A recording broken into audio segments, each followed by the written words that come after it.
She just Galing niya. talaga ininilis lamang ito sa block eh. Tapos tusok pa rin eh. Konti na lang, first line yung palong yun. As Vasilevskaya goes for her second serve. 3 serving 6. Rela Bell, wide. Way wide there. No touch, referee says. Alam mo, these referees, Nolly, they have to be very objective. Even in the hotel, they don't eat in the same restaurants. Correct. They don't stay on the same floors. They hardly see the players outside of court. Ganyan katindi ang protocol nitong volleyball ng FIVB. Oy, malakas ang palo ni Chachkova. Will there be a touch? No touch. No touch. Medyo hindi siya nakabuelo doon and she just wanted to do it on the second ball.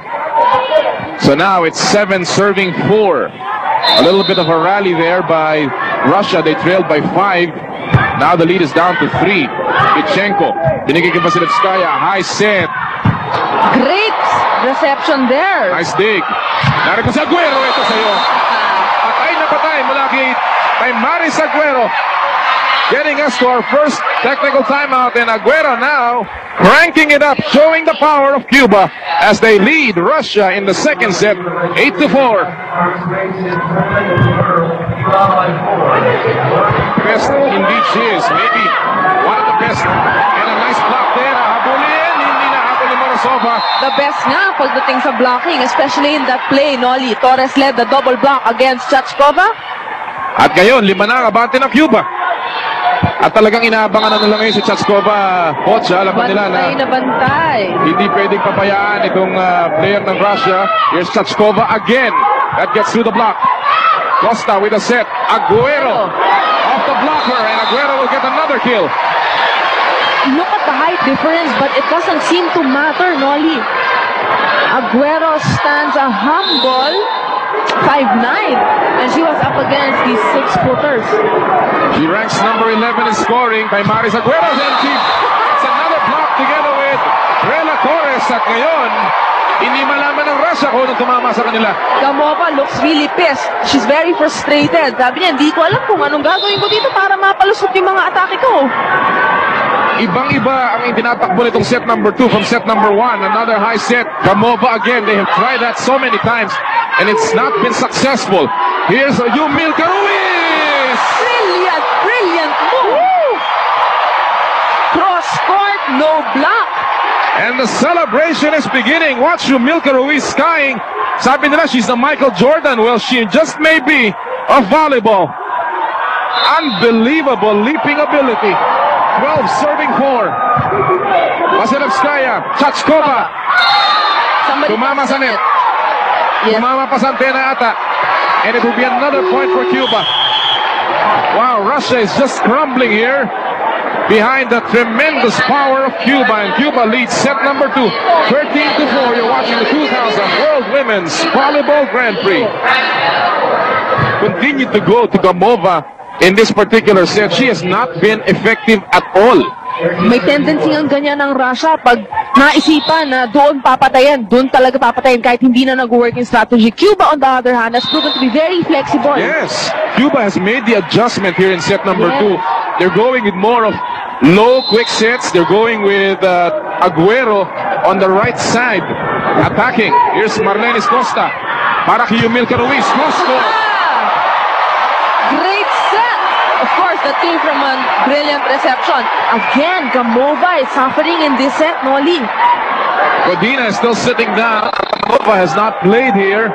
She is a doubtful player today. Vasilevskaya had to scramble for that one. High ball. Will Chachkova do it? Chachkova. Ando ang Dito siya. depensa. Na blanca. Ni Morozova that time si Aguero. Well, a meek reply here from Russia. They trail by 8, 6 serving 14 in set number 2. They won set number 1, 25-21.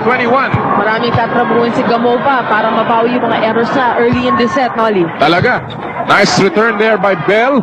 Here's Yumilka Ruiz again. Lagay lang yun. Pinatong lang niya. Sa palo. Ni Fernandez. Aguero, binalik kay Fernandez. Yes! Beautiful play. You thought she was going to hit it with a quick set and the quicker was there. Yan ang nakakatakot dito sa 6-2 combination ng Cuba eh. You never know kung kailan papalo yung setter eh. Exactly. Aguero. What a serve. Vasilevskaya to Chachkova. Yes. That may be her first kill in this set number 2. She has struggled here. She's been a marked lady. 7 serving 15. What a finals game. And it can't get any better than this. Sizzling. Jatskova with a serve. Aguero sa gitna. Oh, nilagay na lang. Ano yun? Dakdak. Slam dunk ni Ana Kumbaga sa Fernandez. basketball, ano? Wow. We are seeing everything here. And Cuba gets to the second technical timeout with a 9-point lead in set number 2. Cuba leads Russia 16-7. Ni Ana Fernandez yung bola. Lumalabas Sailing. talaga yung natural abilities nila, Noli. Yes, she's just gliding over the net here. And Cuba has erected a 9-point lead in set number 2, 16, serving 7. And we take a look at some numbers here in set number 2. Yun, Russia is leading in terms of actually, percentage. attack percentage. Cuba is leading. 60% ang success rate nila. A bad reception by Morozova. And that'll go again. Inagaw ni Morozova yung bola kay Jatskova. And alam mo, communication na ngayon ng Russia para nagbe-breakdown, ha? Good observation there, Noli. Tama, hindi nga sila nag-uusap sa court. Usually, hihingilin mo na yung bola pag dumadating na yung servisyo. Vasilevskaya with a high set for Budina, who's back in action here. Another great deflection. Costa goes to Bell. Bell, and that's out.